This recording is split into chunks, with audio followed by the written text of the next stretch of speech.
Hey everyone, welcome to British versus American English. Key differences. Hello, and a warm welcome to all our listeners.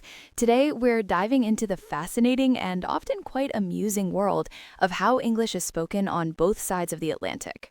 That's right.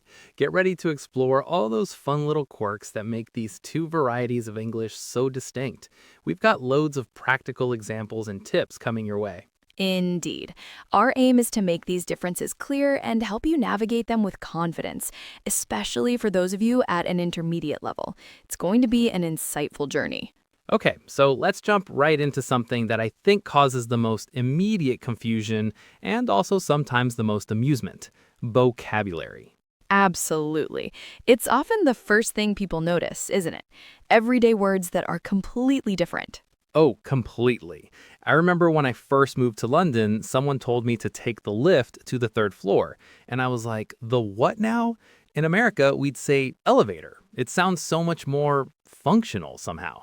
Yes, lift is very common here. You'll hear it all the time. And speaking of homes, what do you call a residence that isn't a house, but rather part of a larger building with multiple units? Oh, that's easy. An apartment. I'm looking for a new apartment right now, actually. A nice two-bedroom apartment. Right, whereas in Britain, we'd call that a flat. So you're looking for a two-bedroom flat. It's the same thing, just a different word. It can be a little tricky when you're first learning. Imagine someone trying to find their friend's flat when they're expecting an apartment listing online. Another funny one for me is biscuits. For us, a biscuit is like a savory bread roll, usually eaten with gravy. But here, they're sweet cookies. My grandma used to bake the best chocolate chip cookies. Indeed, our biscuits are what you might call cookies. And what about our crisps? Oh, those are chips for me, like potato chips. And then your chips are our fries. It's a whole delicious mess. It certainly is. So if you're ever hungry in the UK and ask for chips, you'll get what you'd call French fries. And if you ask for pants here, you might get some raised eyebrows.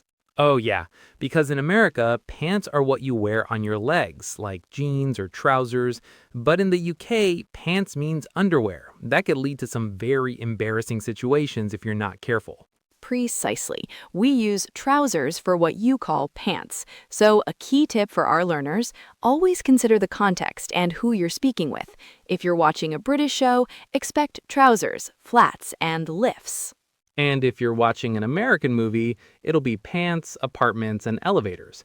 It's all about getting used to it. And honestly, sometimes having a good laugh when you mix them up. It happens to the best of us.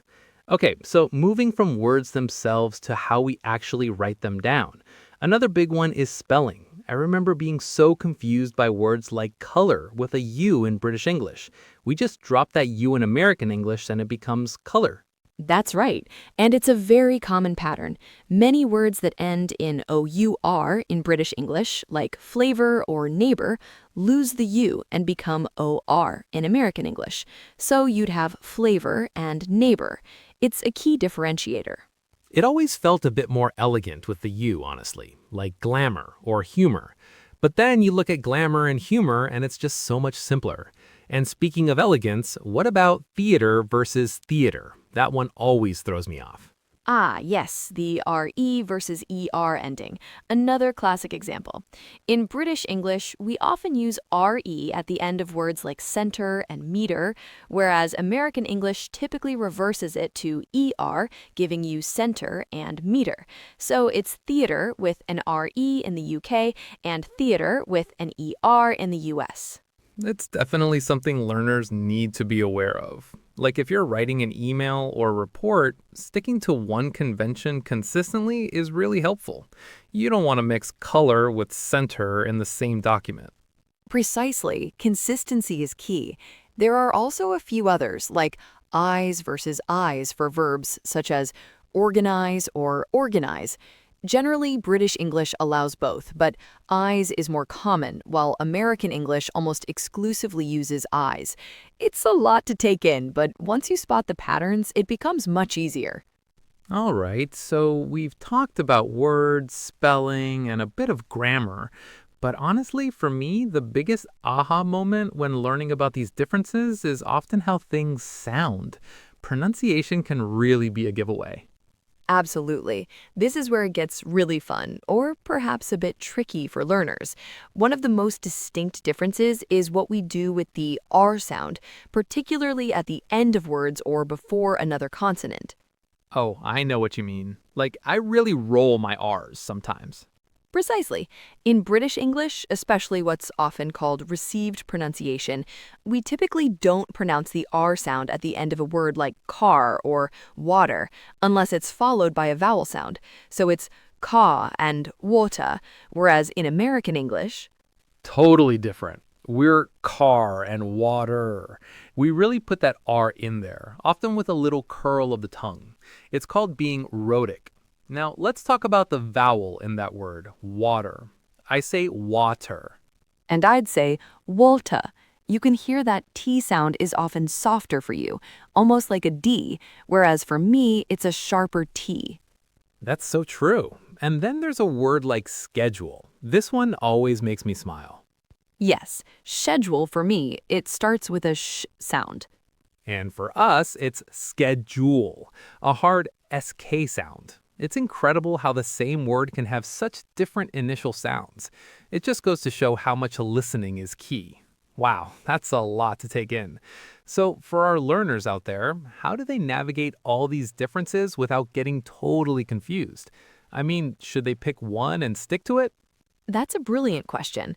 My top tip for intermediate learners is to immerse yourselves in both varieties. Don't feel you have to choose one exclusively. The best way to get a feel for these differences is by listening to authentic content from both sides of the Atlantic. Oh, absolutely. Watch American movies and TV shows, but then also dive into some British dramas or comedies. Listen to podcasts from the UK and then switch to some from the US.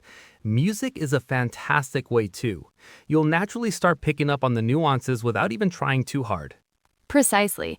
And more importantly, try to understand that context is key.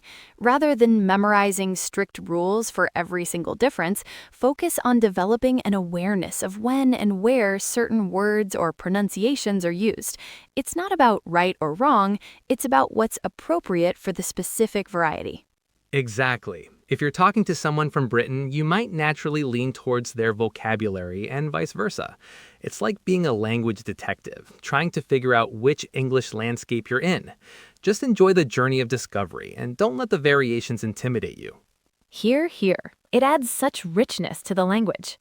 Wow, what a journey through the English language today. We've covered everything from lifts and elevators to color versus color. Indeed, we touched on spelling variations, subtle grammar points like have you got versus do you have, and even the fascinating differences in pronunciation. It's been so much fun and hopefully really helpful for all of you out there. Absolutely. Remember, it's about context and exposure, not choosing one over the other. Thank you for joining us today.